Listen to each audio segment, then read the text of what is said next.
আমি তোমারে লিখা দিতে পারি যে একজন নারী তার বান্ধবীরে কোনোদিনও বোন মানে না, কিন্তু একজন পুরুষ তার বন্ধুকে কলিজার ভাই মাইনা যায়, তার বন্ধুরে কোনোদিন বন্ধু মানে না, সে তার বন্ধুরে ভাই মাইনা যায়। আমি তোমার লিখা দিতে পারি। এটা আমি কখনো মেনে নিতে পারবো না। তুমি প্রুফ চাও? হ্যাঁ, অবশ্যই প্রুফ চাই। তাহলে শোনো, একজন নারী তার বান্ধবীরে যে কোনো টাইমে যে কোনো স্থানে তার ভাইরে বলতে পারে, দোস্ত তোর ভাইটা করা, দোস্ত মালটা আমার ভালো লাগছে, বলতে পারো না? হ্যাঁ, পারে।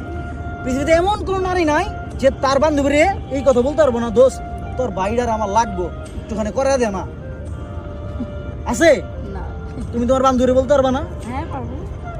কিন্তু একজন পুরুষ যখন তার বন্ধুরে বন্ধু না মানে ভাই মানে না, ওই পুরুষটা কোনোদিনও আর বন্ধুরে কইতে পারে না, দোস্ত তোর বোনটারে ভালো লাগছে, দোস্ত তোর বোনটা করা, দোস্ত তোর বোনের নাম্বারটা দে। আমি তোমার লিখা প্রমাণিত করে দিতে পারি যে নারীর বন্ধুত্ব আর পুরুষের বন্ধুত্ব কোনোদিনও এক না। ওই, আচ্ছা। কারণ একজন নারী আরেকজন নারীরই সহ্য করতে পারে। এটা কি আসলে সত্যি?